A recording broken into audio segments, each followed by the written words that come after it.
तो चलिए आगे बढ़ते हैं। मल्टीपल इंटेलिजेंस, सन 1983 में डॉक्टर हार्वर्ड गार्डनर ये रिसर्च दी गई थी। हालांकि हमारे वेदों पुराणों में हमारे पुराने जो ऋषि मुनि थे, जो गुरु होते थे, वो अपने तरीके से इन चीजों को बोलते थे, उनके अपने तरीके थे। और ये 8 तरह का टैलेंट है जिसके दम पर हमें बच्चे का जो स्ट्रीम सिलेक्शन है या जो कैरियर है वो चूज करना चाहिए, राइट। ये हम सब के अंदर ये सारे के सारी एबिलिटीज गुण होते हैं, लेकिन अलग अलग रेशो में होते हैं। जैसे आप भी जानते हैं, एक बच्चा ऐसा मिलेगा, सबका व्यवहार अलग अलग होता है। एक बच्चा है, बाहर से पापा जी आए, ऊपर दो जेब में 2 चॉकलेट दिखाई दे रही है, राइट। तो एक बच्चा ऐसा मिलेगा, इतना शर्माऊ मिलेगा कि वो बोल के, उसे मालूम है ये दोनों चॉकलेट है, दोनों मेरे लिए और भाई के लिए, लेकिन बोलकर नहीं बोल सकता कि पापा मेरी चॉकलेट मुझे अभी दे दो, नो। और दूसरा बच्चा ऐसा मिलेगा, ये पापा चॉकलेट, और जब तक पापा को समझ में आएगा वो बच्चा उनके पॉकेट से दोनों चॉकलेट निकाल चुका होगा, राइट। जब तक पापा बोलेगा बेटा बेटा अपने भाई को भी देना, तब तक एक चॉकलेट को ओपन कर चुका होगा। एम आई राइट? चैट बॉक्स में आके जल्दी से रिस्पॉन्स दीजिए जरा, एम आई राइट? यानी इस तरह से अलग अलग बिहेव होता है बच्चों का। ये जो टैलेंट है 8 तरह का, इसमें मान लीजिए आपके बच्चे में सपोज वर्बल लिंग्विस्टिक यानी फर्स्ट वाला टैलेंट ज्यादा है, राइट। तो यहाँ पर जो तस्वीर आप देख रहे हैं, ये कुछ ऐसे इंसान हैं या थे बहुत पुराने समय में, इनका यही टैलेंट बहुत अच्छा था, लेकिन इन्हीं के समय पर ये टैलेंट इनसे भी ज्यादा तेज भी था बहुत सारे बच्चों का। लेकिन उन बच्चों को आज कोई नहीं जानता, क्यों? क्योंकि उनके इस इनबॉर्न टैलेंट की कभी पहचान ही नहीं हो पाई। उनके गुरु या उनके पेरेंट्स या वो खुद उसे कभी महसूस नहीं कर पाए और उसको कभी बढ़ावा नहीं दे पाए, जिसके कारण आज उनके पूर्वजों को भी नहीं मालूम उनके परदादा या उनके भी परदादा कौन थे। लेकिन आप देखिए, इन हस्तियों को आज हम ही नहीं जानते, बल्कि सदियों से इन्हें जाना जा रहा है, राइट।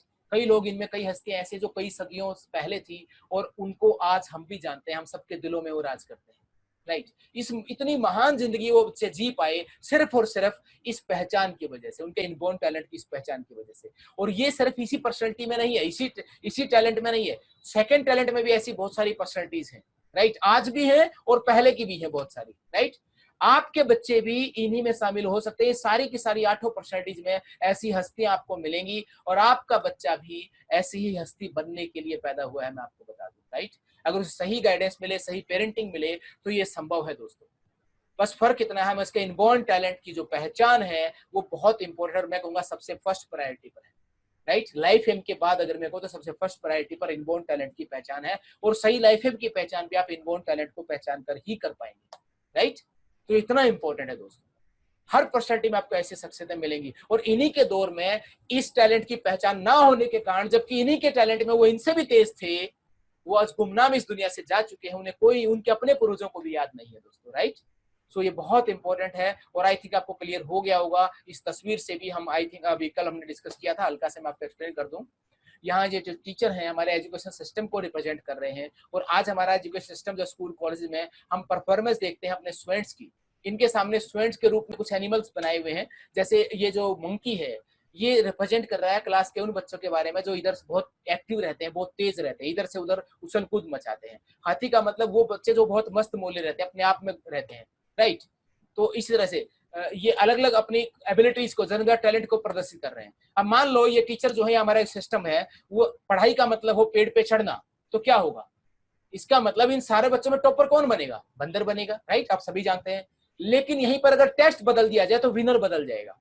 अगर गेम हो कि 10 किलोमीटर तक मस्त चाल में, सिर्फ मस्त चाल में चला, एक बार भी मस्ती छोड़ दी चाल की, तो आप गेम से बाहर है, तो हाथी टॉप करेगा। पानी में तैरने की बात आएगी तो विनर मछली होगी, अगर भौंकने की बात आएगी तो विनर कोई और होगा।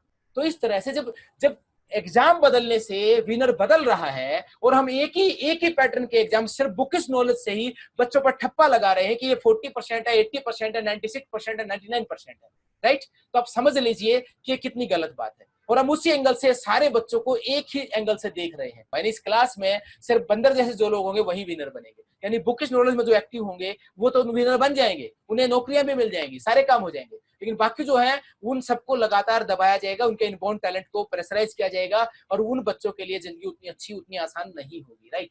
तो ये जो है बहुत बड़ा जुल्म जो है खुद अपने परिवार से हो रहा है, बच्चों पर, लेकिन अनजाने में हो रहा है।